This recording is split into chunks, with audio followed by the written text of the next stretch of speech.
This is something I've been wanting to get off my chest for quite some time. On September 30th, Pete Hegseth, our so-called Secretary of Defense, who likes to style himself as the Secretary of War, with only 4 days' notice, required all of our senior military leaders to essentially fly into the United States from all over the world, assemble at one location in Quantico, Virginia, and then proceeded to read them the Riot Act. So, a lot of people have focused upon what Hegseth said and such, but I want to focus on what Hegseth did, and more importantly, the staggering, the monumental disrespect that Hegseth showed to the very people he is supposed to be leading.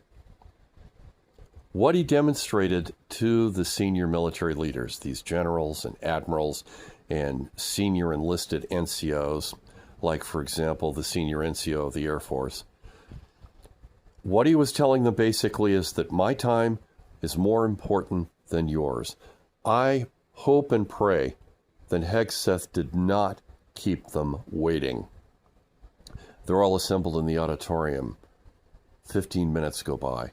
30 minutes go by, 45 minutes go by, and then Hegseth walks in. I hope he didn't do that, because I'm ex-military, and I know that in the military, punctuality is considered a mark of respect.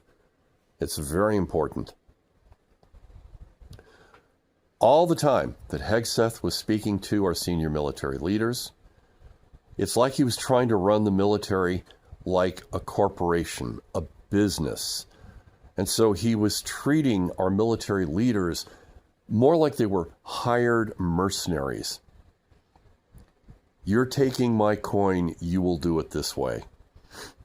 But at the same time, the level of intelligence throughout his whole speech, it was like he was speaking to a group of teenagers, like a high school football team and such.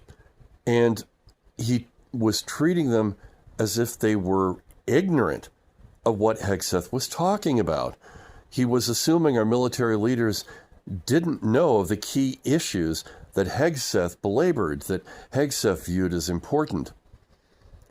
You don't get to be a general, particularly at the levels that these officers were, without having a good, robust intelligence network, so to speak.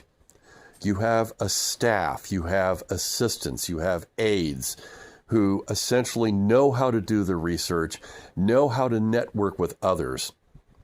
And so almost all of the things that Hegseth were talking about or was going to talk about, these officers probably knew of. So in the process, Hegseth was not telling our military leaders what needs to be done. He was telling them what to do. There's the old adage in the military, tell them what needs to be done, then get out of the way and let them do it. Hegseth is micromanaging. You will do this my way or else. He said, if you get that sinking feeling in your heart, then you should do the honorable thing and resign. Do it my way or the highway. So he's signaling to these senior military leaders he does not trust them to do what he wants. Which is ironic because none, absolutely none, of what Hegseth spoke of was important. Yes, there was a lot of posturing and posing. Yes, everything was petty to the point where he's talking as if haircuts, grooming will save our military. The issues that he spoke of regarding grooming, physical appearance, physical fitness, etc., these are old. When I was in the Air Force from 1978 through 1984, grooming and fitness were bugaboos. All of the senior personnel were really big on dress and appearance. So everything that Hegseth was speaking to them about was not new. It's something that these senior military leaders have been dealing with for some time. But it's not their job. They're the senior military leaders. They're working on strategy, policies, implementation of military doctrine. It's their staff, the junior officers that are probably in charge of the very things that Hegseth was talking about, tasking these senior military leaders with worrying about dress and appearance and physical fitness, was actually demeaning what these military leaders were doing and what they had done. Essentially, he was telling them that everything you did before doesn't matter because it was all wrong. As soon as it incorporated anything like diversity or inclusion or making sure that we had enough people to staff the military, men and women, and people of different races and of different sexual orientations, as far as he's concerned, that didn't mean anything. Just a moment. And then to top it all off, he's telling them that if they don't agree with what he's saying, all these minor talking points that has already been debated in the military for decades, generations even, he's telling them, if you don't like it, then resign. He said, if you get that sinking feeling in your heart, then you should do the honorable thing and resign.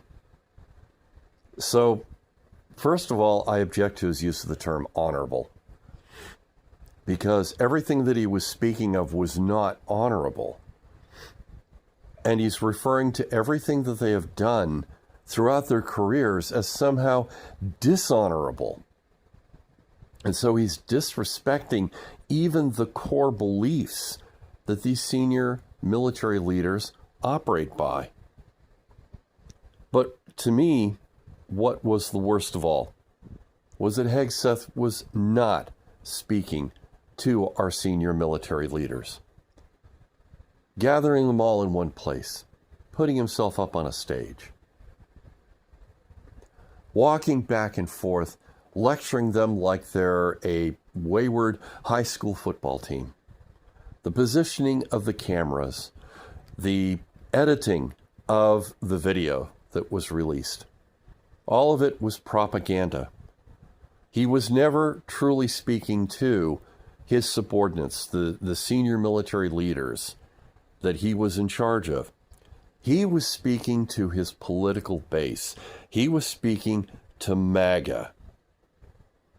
And for me, all of those military leaders were assembled there for nothing. And I'm sure they realized it. As some later said, this could have been handled with an email.